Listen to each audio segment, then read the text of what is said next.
और सर्दियों में गर्म रहते थे। ये देखो दरवाज़ा है, यहाँ ये अंदर इनका स्टोर रूम हो सकता था और कुछ रूम हो सकते हैं। देखो किस तरह से छोटे छोटे, मतलब ऐसे था ना कि मतलब एक ही रात में सारा। और ऊपर जो छत है इनकी भी लकड़ी की छत है और दीवारें हैं जो पत्थर से दीवारें बना कर।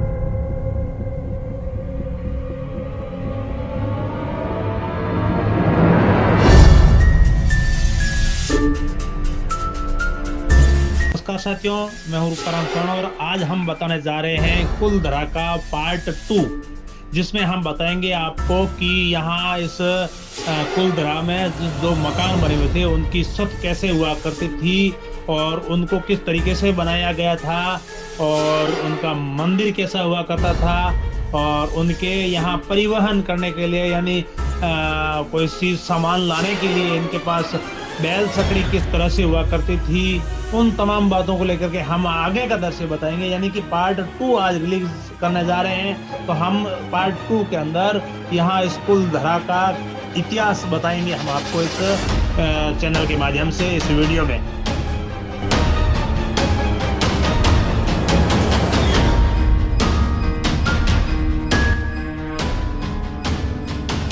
हाँ, तो देखिए ये था इनका एक रूम जिसके नीचे ये पत्थर का पिलर टाइप बनाया हुआ है और किस तरह से बड़ा पत्थर को काट करके कितनी मेहनत के बाद इनको ये पिलर बनाया और उसके ऊपर ये सीढ़ियाँ दे करके ऊपर लकड़ियों की छत बनाई है। ये एक अपने खुद में बहुत ही अलग है, क्योंकि अभी देखा जाए तो इस समय में ये लकड़ियों की ऐसी छत बनाना भी मुश्किल है और बनाने नहीं देता है। इस साइड में जो देखो ये जो दीवारें हैं इनके ऊपर गोबर से इनका लेप किया गया है, जो कि यहाँ के वातानुकूलित माना जाता है इसको, जो कि हर मौसम में ये सूटेबल है। और ऊपर इनका ये छत है वो लकड़ियों का है, उनके ऊपर सीमेंट या मिट्टी कुछ और हो सकता है। और आगे भी हम आपको बताएंगे कि आगे इनका ये तो बैठक रूम था, उससे आगे इनका ये बरामदा हुआ करता था, यहाँ जो लोग बैठते थे और इनसे आगे जो मेहमान आते थे वो इनके एक तरफ जो रूम बना हुआ है उसमें बैठा करते थे। तो हम आपको बताते हैं, ये देखिए किस तरह से लकड़ियों की छत बनाई है इन्होंने। ये इनका मंदिर हुआ करता था जहाँ पर यहाँ के लोग सारे लोग थे वो पूजा पाठ करते थे।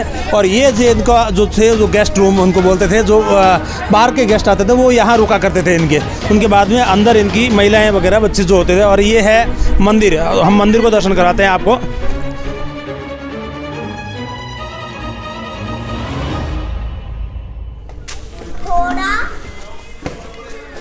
ये जो आपको तस्वीर दिख रही है ये इनका पालीवाल ब्राह्मणों का कुलदेव मंदिर था इनका। यहाँ की पूरे गांव का ये मंदिर हुआ करता था। और आज भी देखो इस मंदिर में जो तस्वीर लगा रखी है और इनको हो सकता है दिन में कोई पूजा पाठ भी करता होगा।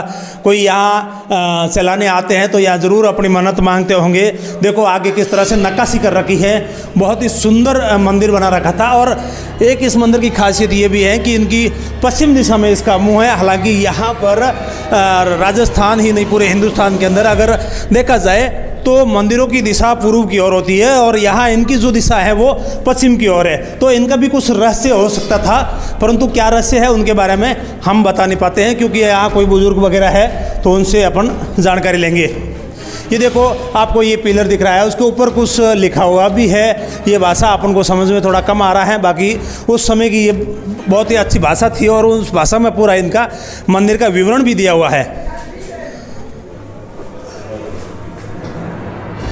ये इस लोहे के गेट के अंदर जो ये एक लकड़ी का कुछ वस्तु दिख रही है, ये है बैल चकड़ी। यानी उस समय की ये बैल चकड़ी हुआ करती थी जिसके पहिए लकड़ी के हुआ करते थे और इसके आगे 2 बैल जुटते थे और जिससे यहाँ के परिवार के लिए पानी चारा वगैरह जो भी आदान प्रदान होता था वो इस चकड़ी के ऊपर ही हुआ करता था। ये है अभी जिसको मतलब ये लोहे के से और लकड़ी से पूरा बनाया हुआ है और इनके अभी पहिए वगैरह टूट चुके हैं और आगे का जो भी इच्छा है वो पूरा टूट चुके हैं। एक कहा जाए तो निशानी के रूप में ये यहाँ रखा हुआ है। और भी कई दृश्य हम आपको बताएंगे। ये इस तरफ से आप देख रहे हो किस तरफ से ये आले बनाए रखे हैं और ऊपर जो छत है इनकी भी लकड़ी की छत है और दीवारें हैं जो पत्थर से दीवारें बना करके उसके ऊपर गोबर से लेप किया हुआ है, जो मतलब सर्दियों में गर्म रहता है और गर्मियों में बहुत ठंडा रहता है, यानी कि वातानुकूलित जैसा वातावरण होता है उसके अपोजिट ये रहता है, मतलब जैसे गर्मी ज़्यादा होती है तो ये जो दृश्य ये ठंडा रहता है। इस वजह से ये सतह भी नीची हुआ करती थी और छत के ऊपर डबल छत होने की वजह से मतलब ये वस्तु है जो भी यहाँ जगह है वो ठंडी रहती थी और गर्मियों के अंदर और सर्दियों में गर्म रहती थी। ये देखो दरवाज़ा है, यहाँ ये अंदर इनका स्टोर रूम हो सकता था और कुछ रूम हो सकते हैं। देखो किस तरह से छोटे छोटे दरवाजे थे और ऊपर किस तरह से लकड़ियों की छत बना करके लोग अपना यहाँ गुजारा करते थे, किस तरह से रहा करते थे। ये सारे दृश्य हम आपको हमारे चैनल के माध्यम से बता रहे हैं। आपको आगे आई बार ये इनका आगे का जो बरामदा है, रूम के आगे का बरामदा है, ये मतलब देखो किस तरह से बहुत ही शानदार तरीके से बनाया हुआ है। और ये इनका मेन जो रूम हुआ करता था, इसके अंदर फैमिली के लोग रहते थे। ये भी लकड़ियों की छत और किस तरह से कितना जिस रूम की जिस साइज से बनाना होते थे उस रूम में अलग अलग ये पिलर लगा करके उसको बड़ा छोटा भी करते थे।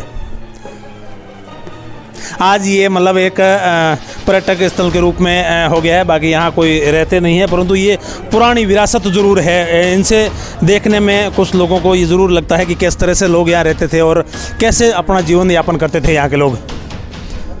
साफ है ये गाँव, ये सच है। यहाँ पे 5 बजे के बाद नहीं आना। यहाँ अभी कहते हैं यहाँ के 6 बजे के बाद सूर्यास्त होने के बाद यहाँ नहीं रहते, हालांकि यहाँ रहे कहाँ है, रहने की जगह ही नहीं है। बाकी जगह हो तो सब कुछ हो जाता है। अब लोगों ने देख लिया कि ऐसा है तभी तो रहते नहीं, कुछ उपमाएँ होती तभी लोग आते हैं। ठीक है ना। हाँ। मतलब ऐसे था ना कि मतलब एक ही रात में सारा गाँव खत्म। वो बोल रहे खत्म नहीं हुआ है, यहाँ छोड़ के प्लान किया है, प्लान करके गए हैं। ठीक है, दूसरी जगह शिफ्टिंग हुआ है।